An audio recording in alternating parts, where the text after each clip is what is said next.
আসসালামু আলাইকুম সুপ্রিয় শিক্ষার্থীরা, আশা করি তোমাদের এসএসসি পরীক্ষা খুব ভালো হয়েছে। এখন মূলত হাজির হয়েছি তোমাদের কুমিল্লা বোর্ড 2025-এর জেনারেল ম্যাথ যে সাবজেক্টটি পরীক্ষা হলো সেই সাবজেক্টটির অধ্যায় 13-এর কোশ্চেন নং 3-এর ধারার অধ্যায় থেকে যে সৃজনশীলটি এসেছে সেই সৃজনশীলটি সমাধান করে দেওয়ার জন্য। সো সৃজনশীলটি তোমরা দেখতে পাচ্ছ যে একটি সমান্তর ও গুণোত্তর ধারার n তম পদ যথাক্রমে 25 - 4n, আর একটা বলা হয়েছে কি এবং 2 two the power half minus n।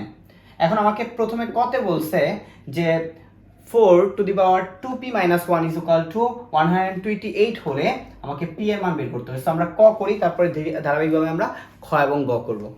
So শুরুতে আমরা কি করছি দেখো, শুরুতে আমরা লিখছি যে দেওয়া আছে 4 two the power 2p - 1 is equal to 128।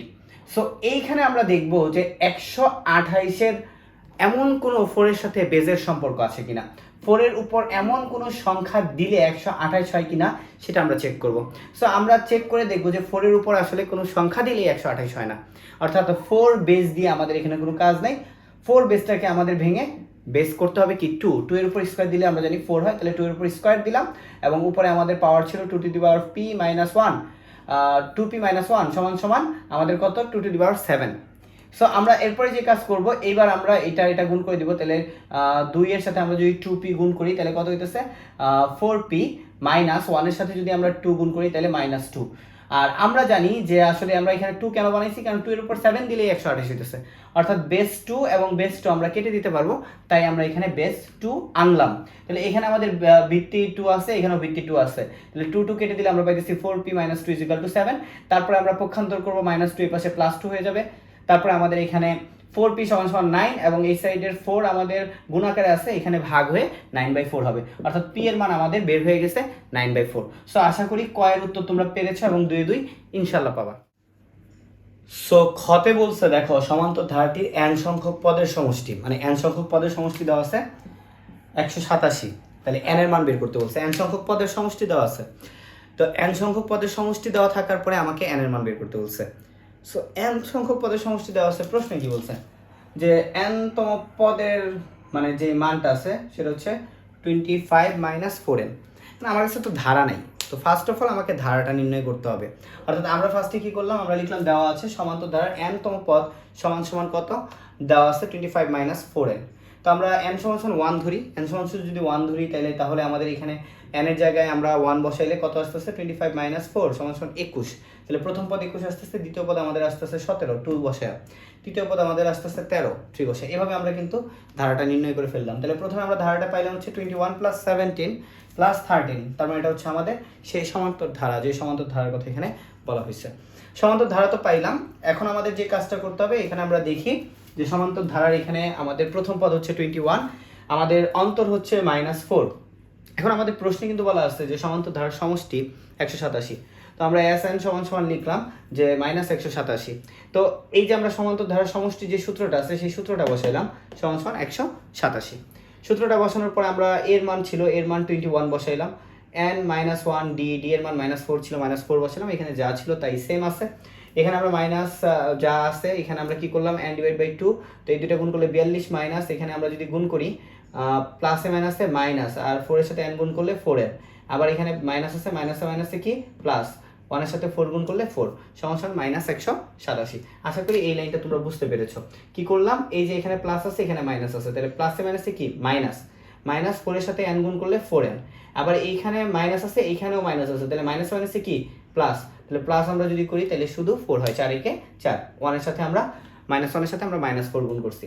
So আমরা এইখানে যে কাজটুকু ছিল এই কাজটুকু করা হয়ে গেছে। এরপর আমাদের যে কাজটা করতে হবে, এইখানে মাইনাস মানে ভাগ 2 আছে, এই পাশে গেলে এটা *2 হয়ে যাবে, তাই আমরা *2 দিলাম। *2 দেওয়ার পর আমাদের যেই কাজ সেই কাজে আমরা করলাম সেটা হচ্ছে এইখানে এটার ভিতর আমাদের 2 কমন যায়, তাই 2 কমন নিচ্ছি, তাহলে এখানে থাকে 23 মাইনাস এখানে থাকে 2 চলে গেলে, হ্যাঁ এখানে 2 × 4 2n থাকে সমান -187 × 2। এখানে 2টা গুণাকার আছে, এই পাশে গিয়ে ভাগ হয়ে গেছে। সো ভাগ হয়ে গেলে 2 আর 2 কাটা যাচ্ছে, তাহলে আমাদের n 23 - 2n = -187 থাকতেছে। তো এই পর্যন্ত সুন্দর করে তুলো, যেহেতু বোর্ডের জায়গা নেই আমরা উপর থেকে মুছে আমরা পরের অংশগুলো করতেছি। এখান থেকে এই পর্যন্ত আমরা মুছবো, পরের অংশ এখান থেকে এখানে চলে যাব। আমরা মুছে লাস্ট লাইনটা রাখছি, শেষের লাইনটা রাখছি যে n into 23 minus 2n is equal to minus 187। So আমরা যে কাজটা করবো, আমরা এই n এর সাথে 23 গুণ করবো, তাহলে কত দিচ্ছে 23n, এবং প্লাস মাইনাসে মাইনাস 2n স্কোয়ার গুণ করে দিছি মাইনাস 187। এরপর আমরা যে কাজটা করবো, মাইনাস 187কে আমরা পক্ষান্তর করে আসছি। তো এইখানে একটু খেয়াল করো, এই যে মাইনাস 2n স্কোয়ারটাকে আমি সামনে নিয়ে আসছি। আমি কেন সামনে নিয়ে আসছি, অঙ্কের কিন্তু কাঠামো একটা জিনিস মনে করো প্রস্তুত করতে হলে তোমাকে আইকিউ খাটাইতে হয়।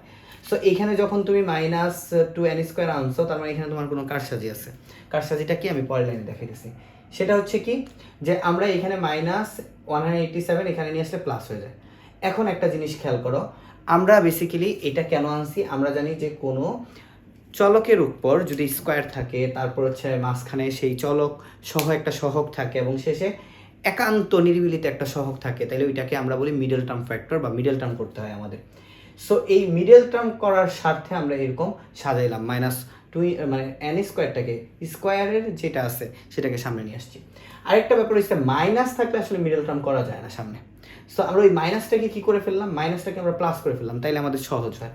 তো মাইনাসটাকে প্লাস করলাম, প্লাসটাকে মাইনাস করলাম, প্লাসটাকে মাইনাস করলাম। দ্যাটস মিন আমরা যে কাজটা করছি সেটা হচ্ছে আমরা -1 দ্বারা গুণ করছি, তাইলে আমাদের সুন্দর এখন একটা কি মিডল টার্মের রূপ ধারণ করছে।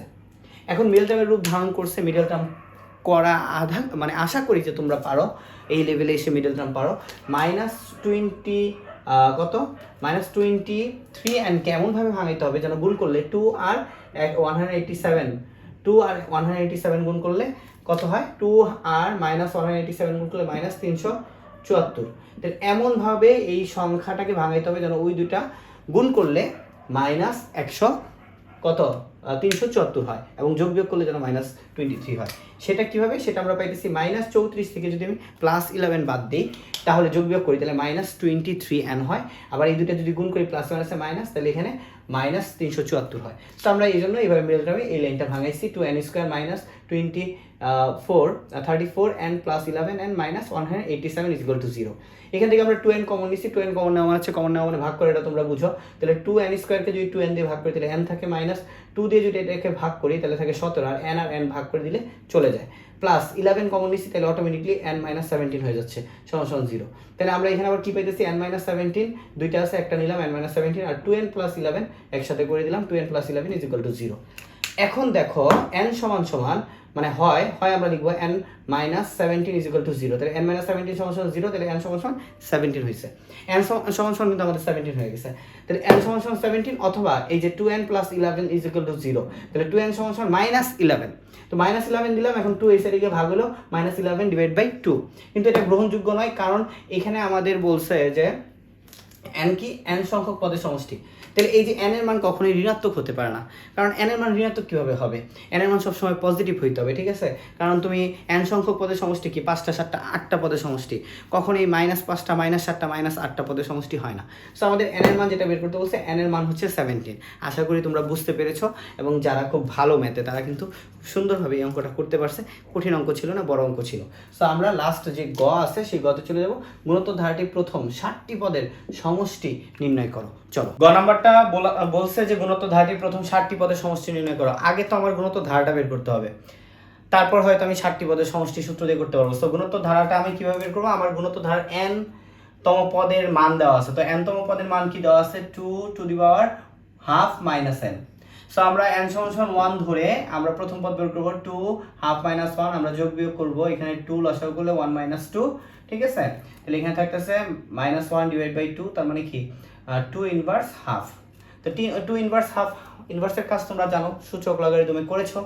সো সেখানে আমরা জানি যে ইনভার্সের জন্য এখানে কি চলে আসতেছে, 1 চলে আসতেছে, এবং এখানে তুমি ডিভাইডেড দিয়ে এই 2 হাফ যেটা আছে পাওয়ার, এটা পাওয়ার হিসেবে চলে আসবে 1। এবং আমরা জানি 1/√2 কিভাবে হয়েছে, হাফ মানে হচ্ছে কোনো পাওয়ার হাফ মানে হচ্ছে এটা রুটটা সামনে চলে আসছে। সো মনে রাখবা যে 2 হাফ ইজ ইকুয়াল টু √2, ঠিক আছে। এই রুটের মানই হচ্ছে হাফ, এই হাফের মানে হচ্ছে রুট। অর্থাৎ হাফকে ভেঙে তুমি রুট লিখতে পারো, রুটকে ভেঙে তুমি হাফ লিখতে পারো, কোনো প্রবলেম নেই। সো এইটা কিন্তু আমাদের প্রথম পদ বের হয়ে গেলো। এবার আমরা দ্বিতীয় পদ বের করবো, ঠিক এখানে 2 বসাবো। তাহলে এখানে আমাদের মান আসতেছে যে 2 ইনভার্স 3 ডিভাইড বাই 2। 3/2 আসতেছে, তাহলে 1/2, 3/2, এখান থেকে 1 2, এখানে আমরা হাফ বানাইলাম, ওই যে রুট করার জন্য হাফ বানাইলাম আর 3টাকে আলাদা করলাম। তো হাফের জন্য আমরা √2 পাইলাম আর 3 পাওয়ার ছিল, পাওয়ার 3 হয়ে গেছে। এখন √3 মানে কি? √3 মানে হচ্ছে বেসিক্যালি আমরা জানি যে √3 মানে হচ্ছে 3টা √2, √2 কিউব মানে কি? √2 কিউব মানে হচ্ছে 3টা √2, বলো কি? 3টা √2। সো 3টা √2 মানে হচ্ছে 2টা √2 মিলে হয় শুধু 2, আর একটা 2 মিলে একটা √2 জায়গায় থেকে যেতেছে। তো তুমি যদি এই লাইনের পরে এখানে ডাইরেক্ট লেখো 2√2, তাও হয়ে যাচ্ছে, অর্থাৎ 2√2 1/2√2। সো আমাদের কিন্তু হয়ে গেল যে আমাদের 1/√2 কিউব সমান সমান 1/2√2। তাহলে আমরা প্রথম পদ এবং দ্বিতীয় পদ কিন্তু ধারাটা পেয়ে গেলাম। তারপর আমাদের জায়গা আমরা মুছে পরের অংশটুকু করতেছি। এখন আমরা তৃতীয় পদটা বের করবো। দেখো n সমান সমান 3 হলে তৃতীয় পদ সমান সমান এখানে আমরা 3 দিব। তাহলে আমরা লসাগু করলে 2 1 মাইনাস 3 দুগুণে 6 মাইনাস 6, তাহলে 2 মাইনাস 5/2, তার মানে 2 ইনভার্স 5/2। সো এখানে 1/2 two the power 5/2।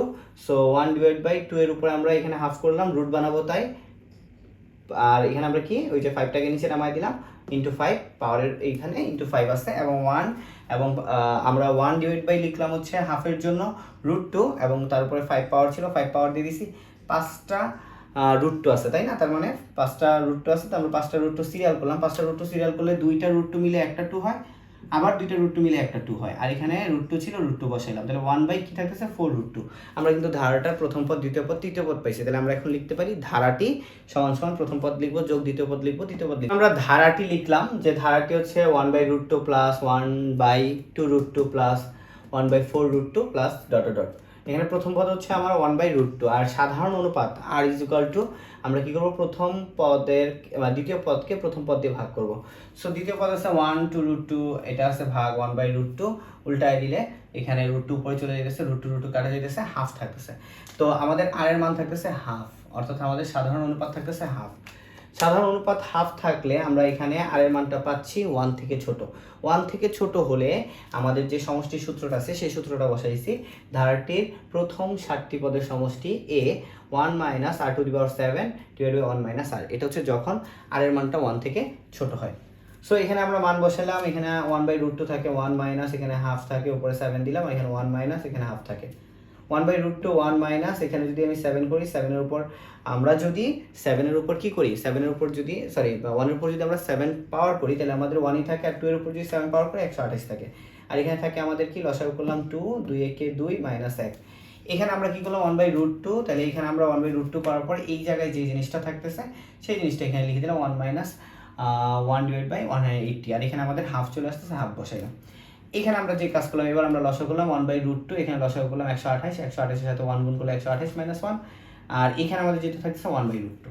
So last যেটা আমরা এখানে পাচ্ছি 1/√2, আর এখানে 127 পেয়েছি, 128 পেয়েছি নিচে, আর এখানে হাফ পেয়েছি 127। এখন আমরা গুণ করে দিচ্ছি, 127 এর সাথে 1 গুণ করলে 127, আর 128 এর সাথে √2 গুণ করলে 128√2, আর নিচে হাফ থাকে, নিচে হাফ লিখছি, নিচে হাফ দেখতে পাচ্ছ। সো এটা একটা ভগ্নাংশ এবং এটা একটা ভগ্নাংশ। এখন আমরা এই পাশে করতেছি, যেহেতু জায়গার খুব স্বল্পতা, ছোট একটা বোর্ড। সো আমরা এখানে 127 ডিভাইড বাই 128√2 ইন্টু হাফ, অর্থাৎ আমরা এই জিনিসটাকে প্রথমে লিখলাম এবং এটাকে উল্টায় দিলাম। সো এখানে আমরা যদি 2 দিয়ে 127কে কাটি তাহলে 64 হয়, তাহলে আমরা নিচে পাচ্ছি 64√2, উপরে পাচ্ছি 127। এটাই ছিল আমাদের 7টি পদের সমষ্টির অ্যান্সার। আশা করি তোমরা বুঝতে পেরেছো। এটা ছিল আমাদের কুমিল্লা বোর্ডের 3 নম্বর প্রশ্নের সমাধান, ধারার উপর যে বেসিস করে একটা অঙ্ক আসছিল সেটার অ্যান্সার। আজকের মতো আল্লাহ হাফেজ, সবাই ভালো থাকো, সুস্থ থাকো। নেক্সট ভিডিওতে দেখা হচ্ছে খুব শীঘ্রই।